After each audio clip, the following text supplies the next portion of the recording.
Sou Carolina Mocarzel, ginecologista e obstetra, trabalho no Hospital Servidores do Estado, que é uma referência de alto risco materno, e hoje o podcast da Esgorge é para nós conversarmos sobre manejo clínico da gestante de alto risco. E acho que a Chiara é uma ótima companhia para falar disso, né? Obrigada. Eu sou Chiara Aires, sou médica intensivista, especialista em terapia intensiva obstétrica, coordenadora da UTI da Mulher, da Perinatal, Unidade Barra, e é um prazer lidar com essa gestante crítica assim, né? Então, a gente vai começar um bate-papo de gestação de alto risco. A gente tem um ponto que vale a pena conversar, né? Que a falta de uma definição universal do que é gestante de risco. É claro que se a gente pensa formalmente em algumas doenças, fica fácil estratificar o risco. Mas aquele olhar que a gestante é uma paciente mutante e que inicialmente eu posso ter um baixo risco e que na evolução de uma gravidez vira alto risco, é importante e que também dificulta uma definição universal, né? Vamos falar disso, assim, quem é a gestante de alto risco? O que a gente pode falar? Carol, acho que a mulher contemporânea carrega esse crescente do alto risco, né, por múltiplas facetas.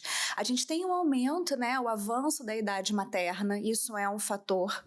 A gente tem um aumento do número das fertilizações que fazem com que essa gestação tenha um olhar diferenciado. A gente tem um avanço tecnológico muito grande, permitindo com que mulheres que antes não teriam a possibilidade de gestar, possam gestar. E ao mesmo tempo que tem um avanço da idade materna, dá a possibilidade dessa mulher ter acumulado ao longo da vida outras patologias crônicas que hoje é o estilo de vida ruim que a gente leva e que nos expõe ao aumento de doença cardiovascular feminina, principalmente pós os 40, o aumento das dislipidemias, né, e hábitos de vida que vão impactar o manejo dessa gestação propriamente dito. Uma grande surpresa é quando a gente pega uma paciente não pré-natal e a gente descobre que ela já tinha uma doença crônica, às vezes uma hipertensão, uma dislipidemia ou um cálculo de vesícula biliar, que a gente não teve oportunidade de abordar isso antes. Ou ainda as patologias mais complicadas, hereditárias ou até adquiridas, que a gente precisaria de uma estabilidade dessa doença crônica para entrar num pré-natal mais adequado. Eu acho que talvez a mensagem disso é lembrar que na obstetrícia de hoje, cada vez mais teremos mulheres com perfil de alto risco se tivermos um olhar atento, né? Perfeitamente. Porque, vamos lá, há quanto tempo, há um tempo atrás, não seria tão comum como é hoje um perfil de pré-natal de mulheres 40 a mais, que não tem problema nenhum, mas nós sabemos que é um perfil de paciente que tem mais fatores de riscos obstétricos. Então, talvez o olhar atento de cada vez mais teremos gestações de alto risco e que a consulta pré-concepcional, ela se torna, que já era importante e é uma prática reconhecida pela Organização Mundial de Saúde como uma prática que é capaz de mudar desfechos obstétricos, mas no mundo de hoje ela se torna mais importante ainda. E é isso. Uma mulher que vai fazer um tratamento de reprodução assistida, ela tem que ter uma avaliação clínica antes de entrar, né? Tem todo um investimento emocional, financeiro. É um projeto que essa mulher tem que entrar clinicamente inteira antes disso. Não faz sentido você entrar com uma paciente para um tratamento de reprodução assistida, ter um beta-HCG tão sonhado positivo e já entrar numa gravidez com intercorrência. Ou um assunto que a gente fala muito, né? Uma mulher de 45 anos que está grávida, mas ela não tem uma mamografia em dia, uma avaliação clínica, uma colonoscopia em dia, né? Então, o valor da consulta pré-concepcional e a correta avaliação dos fatores de risco. Porque é isso, é uma mulher mutante. Ela começa um pré-natal como um baixo risco, mas ela pode virar um alto risco num limite muito tênue e que passa desapercebido às vezes, e esse desapercebido às vezes é uma esquina que determina a não implementação de medidas que poderiam fazer diferença no desfecho obstétrico para essa paciente. Perfeito. E eu acho que o melhor desenho para essa assistência, eu acho que a gente tem uma certa dificuldade de entregar para essa mulher o nome alto risco. Eu acho que é uma coisa que a gente precisa pensar.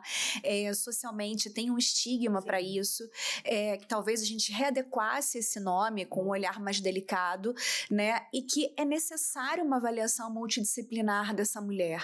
Inclusive, artigos internacionais trazem para a gente o benefício de uma assistência que se chama ICU Without Borders, que é uma UTI sem barreiras, que assim como uma UTI virtual, que não é uma telemedicina, mas é tirar o intensivista e o clínico, que assim que essa doente é mapeada no pré-natal como alguém potencialmente que precisará de uma assistência, de uma intervenção intensiva ou de um olhar clínico mais aguçado, esse clínico caminha com ela no pré-natal. E essa troca intensa entre o obstetra e o clínico ao longo do avançar da gestação trazem um benefício incrível nos desfechos obstétricos. Então, a ideia é que esse clínico saia desse momento da intercorrência, ele venha para o planejamento dessa gestação com um olhar especial. E a gente tem que levantar essa bandeira em obstetrícia, porque em outros momentos da vida, quer ver um exemplo? Você vai fazer uma cirurgia plástica. O paciente não questiona que ele tem que fazer um risco cirúrgico e passar por um clínico antes.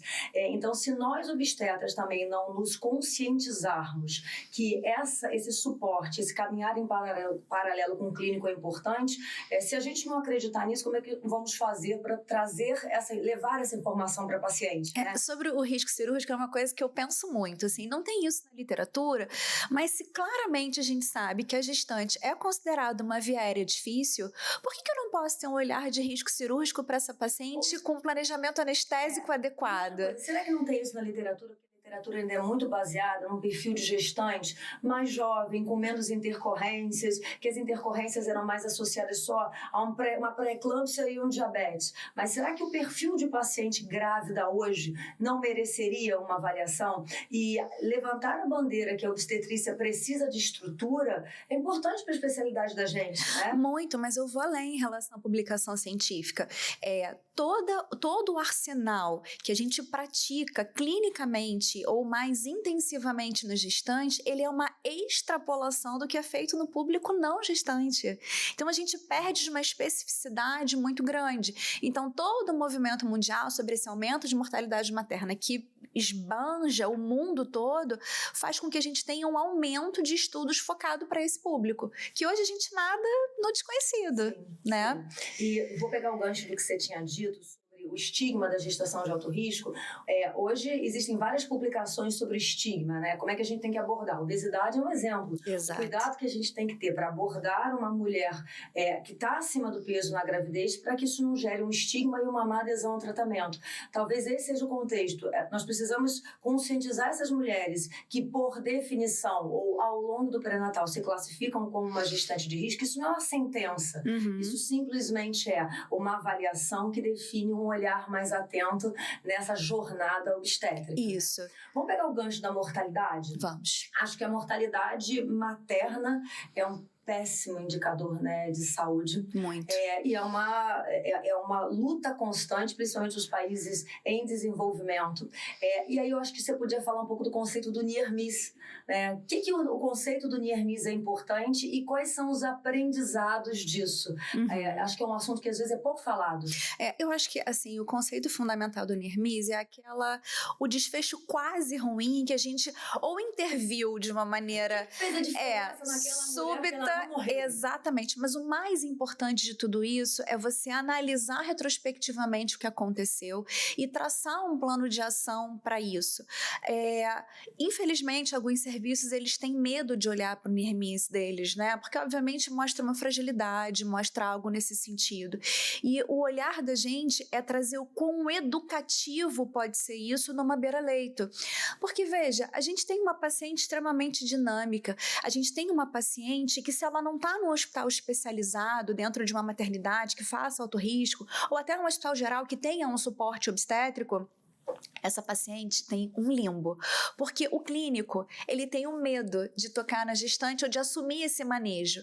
E o obstetra, ele tem o olhar da obstetrícia, mas essa doente tem uma série de possibilidades de complicações clínicas. E o que impacta essa mortalidade materna, e esse até near miss, é o limbo que essa paciente fica e o delta T de ação muito inadequado para o que a gente poderia evitar. Que eu já vou pegar o gancho para outro assunto que você fala de uma forma assim incrível, que é isso, a mulher entrou com uma disúria e ela acabou morrendo. Peraí, essa disúria, que era uma infecção urinária baixa, que virou uma infecção urinária alta, que virou uma sepse, um choque séptico, Qual foi o momento desse acompanhamento que esse timing foi perdido e a intervenção não foi feita de uma forma adequada? Isso é muito interessante, junta os dois assuntos do Hermes com essa questão.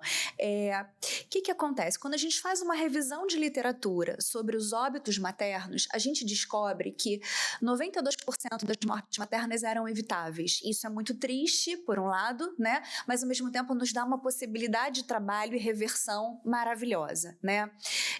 Então, assim, essa paciente, quando ela chega no SPA, a triagem normalmente dessa mulher, ela não é efetiva. Tá? Por exemplo, hoje 70% das pacientes pré-pandemia, principalmente, não tinham documentadamente a saturação de oxigênio. Então, hoje, ter um oxímetro de pulso ficou muito mais fácil e normal de ser aferido do que antes. Muitas das vezes, estado mental não era avaliado. Ou ainda, essa paciente tinha um critério de sepse, mas era entendido como uma alteração fisiológica da gestação. Então, quando você tem um sintoma sobreposto, por exemplo, se eu pego um sinal vital aqui qualquer. Uma paciente chega para mim, gestante, 28 semanas, com uma frequência cardíaca de 100, uma frequência respiratória de 24, que já está acima, uma leucometria de 13.000. Com esse mesmo parâmetro, uma pode estar no chá de fraldas, feliz da vida, e a outra pode estar na UTI com quadro séptico. Que é a diferença daquele capítulo de livro tão importante de alterações fisiológicas do organismo materno e a virada de chave onde isso aí não é tão fisiológico, não. Isso já é um sinal de um quadro infeccioso. Isso.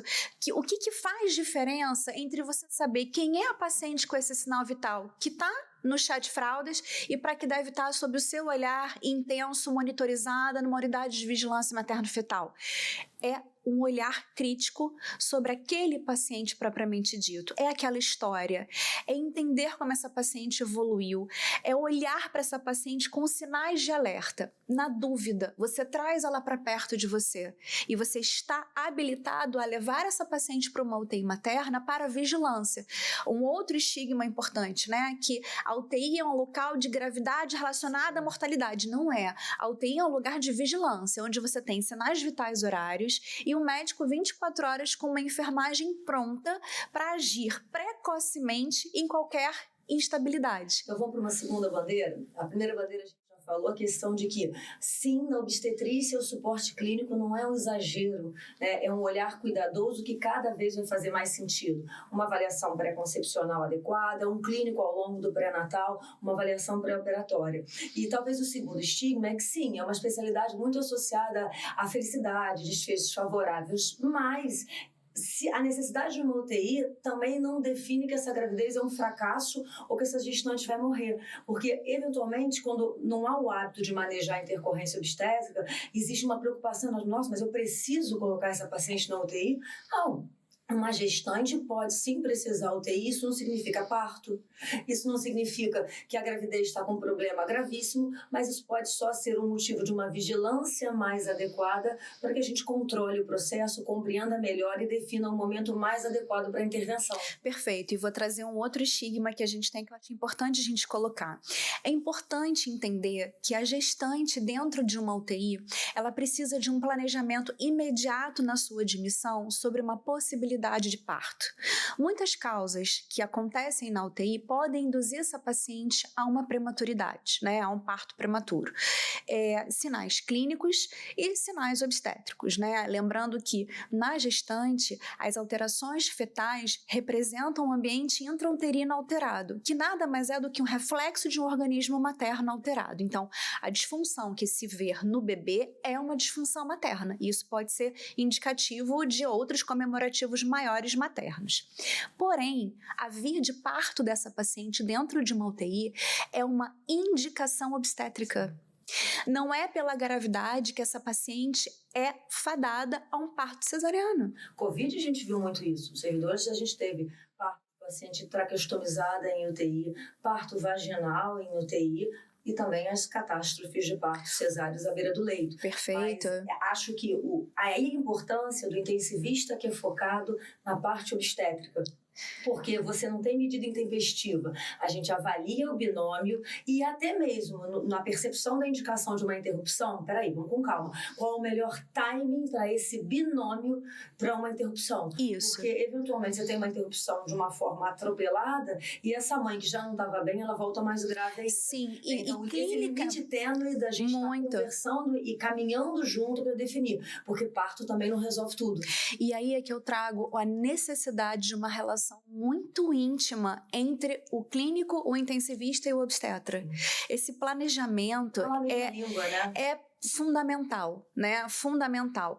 E os estudos mostram que antes se imaginava que a interrupção da gestação ia trazer uma melhora muito significativa dessa mecânica ventilatória, muito significativa dessa hemodinâmica, e não é o que acontece. Que eu acho que a gente só consegue ter essa noção, né, nos servidores a gente tem com frequência o manejo da gestante em terapia intensiva. Né? Então, a gente só consegue ter essa visão manejando com frequência a gestante que vai para terapia intensiva. É isso. Porque parto não resolve tudo. Agora, também, você tem que ter uma avaliação clínica criteriosa, uma avaliação obstétrica criteriosa para definir qual é o momento adequado. E aí a gente volta àquele ponto, né? Se a especialidade e o peso de uma gestante em terapia intensiva é muito grande para a equipe médica e para a família. A importância de estar tudo muito bem alinhado porque essa família precisa de orientações, a gente não está com tudo na nossa mão, essa que é a verdade. Claro. Né? Então, até mesmo no eventual desfecho desfavorável, todo o processo ser bem alinhado, ser bem conversado, a sintonia entre a equipe clínica e obstétrica é determinante para que essa família esteja segura da assistência e que a gente consiga também ter todo o passo a passo justificado num eventual desfecho desfavorável, porque acontece. Exato, exato, totalmente de acordo. Vamos puxar um outro assunto que você falou comigo que eu adorei? Fala daquele artigo, né, daquela proposta de que nem toda terapia intensiva precisa ser exaustivamente intervencionista. Então, mostra o exemplo que você deu. Né, eu vou cateterizar essa gestante que está em terapia intensiva. Peraí, mas você não pode mensurar essa diurese de uma outra forma? Vamos levantar essa bandeira. É sempre também muito tenso para terapia intensiva. É mais romântico da assistência. Tentar juntar a técnica, mas também juntar uma assistência onde você vai individualizar caso a caso. Não é sobre não monitorizar, mas monitorizar de uma forma que seja compatível com o momento da paciente. Eu digo que é uma monitorização respeitosa, né? Assim, a gente precisa entender que o momento psíquico dessa paciente é muito especial, né? Não só pela gestação, a gente tem um aumento muito grande em alterações de saúde mental na mulher como um todo, e principalmente na gestante, na puérpera. E tem um artigo chamado Zen Intensivist, que é um intensivista que pode funcionar de um jeito com mais calma, mais zen nesse sentido, porém não menos vigilante e sem impactar a felicidade do desfecho obstétrico e clínico para essa paciente. Por isso, esse olhar de, a qualquer momento, trazer essa paciente para perto para se olhar. Então, por exemplo, você tem uma paciente que eu preciso monitorizar o débito urinário dessa paciente para entender a resposta clínica de uma perfusão, de uma hemodinâmica, por exemplo. Poxa, se eu preciso mesmo de uma sonda vesical de demora em 100% dos casos, ou você tem uma paciente que deambula, que ela tem total capacidade de fazer um xixi ou numa comadre, ou como as UTIs tem banheiro individual, a gente mensurar isso e poupar essa paciente de mais uma invasão. Que benefício a gente traz para ela? Menos invasividade, menos chance de infecção, até porque urina para essa gestante é uma coisa muito importante, assim como de deixar essa doente móvel, com uma mobilidade importantíssima em todo momento, para essa pelve, para essa circulação, para esse edema. Então, assim, é ser cauteloso, porém 100% vigilante. E aí tem o olhar de você pensar como instituição, tem o olhar de você olhar como médico assistente. Eu acho que a gente vai ter que achar um meio do caminho para isso, né? Estou sempre pegando o gancho das suas frases. O gancho foi mobilidade. Mobilidade me lembra trombose. Que acho que é uma bandeira bacana também para a gente te falar, Muito. Né? A trombose, além de ser a gestante e a puérpera, né, serem pacientes que necessitam de uma vigilância importante em relação à trombose, tem um ponto que eu acho muito importante, né, que a trombose e a estratificação de risco ela é muito dinâmica.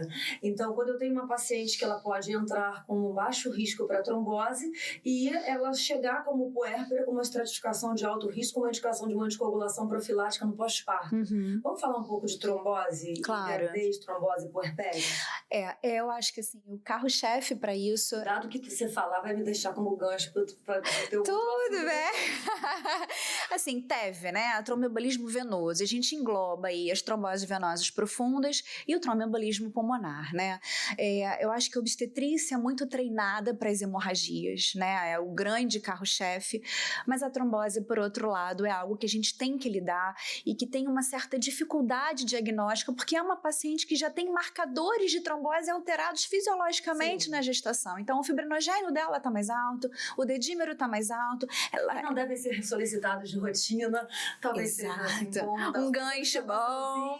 É uma paciente que tem um edema de membro inferior e muitas das vezes é uma paciente mais poliqueixosa, né? Que tem dor nas pernas, que nem sempre o edema é simétrico. Exato. Então, Varizes. Esse olhar próprio de esclarecer o risco e de ter um olhar próximo dessa paciente me chama muito mais atenção no puerpério, porque eu acho que tem um foco muito maior nosso, recente treinado em gestação e parto, e mais esquecido onde são metade dos eventos de trombose são no puerpério. E não é incomum isso chegar muito para mim como um edema que era normal, mas tudo bem, é normal eu inchar na gestação, é normal eu aguentar esse peso, é normal eu estar cansado, é normal eu estar taquipneica, e a gente tem uma subnotificação de muitos casos nesse sentido, porque muitas das vezes essa mortalidade acontece fora da maternidade. Esse paciente está no hospital geral, essa paciente está em outro lugar e ela até ganha um outro diagnóstico, porque ela nem foi estratificada. Assim como um ponto importante nas gestações 40+, é a gente falar das síndromes coronarianas. Porque o Canadá, por exemplo, define que, independente de serem gestantes ou puérperas, a cada 3 minutos, 12 mulheres morrem dentro de uma unidade hospitalar sem diagnóstico de doença arterial coronariana. Uau! Então, do mesmo jeito que a saúde mental chama atenção para a gente para a ansiedade, há uma banalização de um diagnóstico de ansiedade numa dor no peito feminina, muitas vezes no puerpério, pelo baby blues, por uma depressão pós-parto, e isso não é estratificado. Então, eu acho que a gente tem que, neste primeiro momento educativo, talvez investigar. E depois a gente rever como é que a gente vai fazer com esse resultado mais para frente, porque a nossa mortalidade está perdida nesse nicho, sabe? Então, as miocardites, as miopericardites periparto, as disfunções dessa puérpera, muitas das vezes uma paciente dislipidêmica, obesa, hipertensa, que evoluiu bem no parto, mas ela pode ter uma sobrecarga depois nesse puerpério, lembrando que ela tem o dobro do débito cardíaco durante a gestação e ela tem uma adaptação nesse puerpério. Então, assim, esse olhar tanto para a TEV quanto para a parte cardiológica propriamente dita, a gente está errando na mão nesse sentido. Então, a dica aqui é ter essa paciente próxima no puerpério, é rever essa paciente com mais intensidade e valorizar essa queixa. Porque é uma paciente que está esgotada, é uma paciente que está cansada. E uma paciente que é isso, o manejo dela é difícil porque os fatores de confundimento, eles atravessam o discurso dela. Exato. Né? E a minha grande fala é, quanto você pagaria se você pudesse voltar no tempo por ter feito um Doppler de membro inferior nessa paciente na dúvida? Não valeria a pena 24 horas de estratificação para você ter um desfecho final dessa mulher dentro da sua casa, cuidando dos seus filhos? O impacto dessa mortalidade por uma não vigilância nossa é irreparável. É irreparável. A gente já passou 2 vezes aqui falando de saúde mental. acho que é uma pauta que vale a pena também, né? Vamos Sem falar dúvida. de saúde mental em obstetrícia? Vamos. Acho que isso é um carro-chefe para todas as consultas obstétricas. Essa paciente tem que estar estratificada. E, Carol, assim, não dá para fazer um achismo. É um carro-chefe na assistência a qualquer ser humano. Exato. Se nós quisermos. Né? Mas na saúde feminina mais, né? Desde em 2020, antes da pandemia, já era definido e mandatório que 100% das avaliações clínicas femininas tivessem uma documentação de avaliação de depressão e ansiedade. Pós-pandemia, mais ainda. Então, a gente tem escalas muito próprias para isso, né? HT7, PHQ-9, que são válidas no público tanto de gestantes quanto no público não gestante, mesmo tendo a escala de Edimburgo, que é mais específica. Mas quando você tem uma análise para essa paciente como um todo, eu particularmente acho que HT7 e PHQ-9 conseguem transitar melhor por aí, por perguntas mais fáceis de aderir, tá? E não tão invasivas. Isso é tão relevante. Eu estava lendo um artigo que era mais focado nessa parte de manejo psiquiátrico na gravidez. Assim, 7,4, e alguns trabalhos falam números maiores, né, de taxa de depressão diagnosticada em primeiro trimestre, com um aumento de taxas em segundo e terceiro trimestres. Se eu considero, né, que a depressão nessa fase da gravidez é um fator de risco importantíssimo para a depressão pós-parto, quantas mulheres não são diagnosticadas na gravidez, né, e se arrastam emocionalmente e depois têm uma depressão pós-parto e as complicações de uma depressão pós-parto, né? Perfeito. Eu acho que esse olhar, Carol, faz todo sentido, até pela gente já poder entender do impacto que não é só para a gestante, esse impacto é para o feto. A gente já tem trabalhos mostrando o impacto dessa gestante não tratada na adolescência desse bebê. O estresse crônico intraútero, né, diferente do estresse agudo, a gente fica alegre, triste. Claro, vida normal. Nós não vivemos numa redoma de vida. Claro. Mas o estresse crônico para o ambiente intraútero tem repercussões numa vida. Claro, mudando o metabolismo da glicose dessa paciente, expondo esse paciente a um risco de diabetes aumentado, né? Então a gente está mudando o impacto da nossa população adiante. Então isso para mim é fundamental da gente falar e da gente manejar com todo o olhar e carinho nesse sentido. Vou finalizar nesses últimos minutos e vou te falar uma frase que eu peguei o celular porque eu mostrei antes, né? Dentro desse manual de Near Miss tem um parágrafo que eu achei incrível, né? Que diz o seguinte: quando a gente está falando de alto risco, a gente falou aqui de um movimento de segurança em prol do paciente, de uma assistência mais qualificada, de uma obstetrícia onde a gente não tem que estar o tempo inteiro, né, no movimento de eu vou me contentar fazendo o mínimo possível. Porque isso é muito caro, o paciente vai ter que investir nisso. Não, peraí. Né? Se o paciente fosse fazer uma cirurgia plástica, ele investiria. Né? Se ela tem que colocar um stent, o cardiologista, se ele orientar esse tipo de intervenção, ele vai fazer. Por que não na assistência obstétrica? E aí, nesse manual da Organização Mundial de Saúde, do Near Miss, ele fala o seguinte, que a Organização Mundial de Saúde e outras instituições têm recomendado que todos os partos sejam acompanhados por um profissional de saúde capacitado, de forma que intervenções efetivas possam ser implementadas a fim de evitar e poder manejar qualquer complicação que possa surgir durante o parto. Então, quando a gente fala isso, não é levantar a bandeira de intervenção desnecessária, né? É levantar a bandeira de segurança. E segurança não tem nada a ver com indicar um parto cesárea à toa, não tem nada a ver com tirar a autonomia da mulher nesse movimento de parto, mas parto complica. E na hora que você tem a estrutura, o tempo de intervenção faz muita diferença. Pensar na precocidade. Então, assim, eu comecei me apresentando, vou deixar você terminar, fechando assim, a conclusão de tudo que a gente bateu, esse papo tão bacana. Carol, acho que a conclusão de tudo é a gente entender que é preciso pensar na obstetrícia com um olhar mais amplo e multidisciplinar, na verdade. Ela não é exclusiva do obstetra. E a gente tem uma falha educativa médica nesse sentido, que é onde a gente tem que batalhar, né?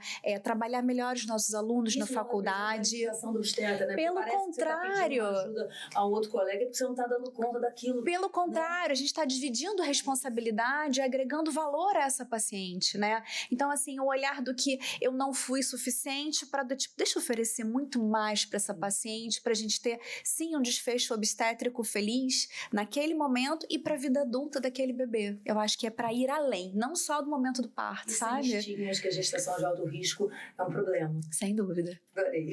Obrigada.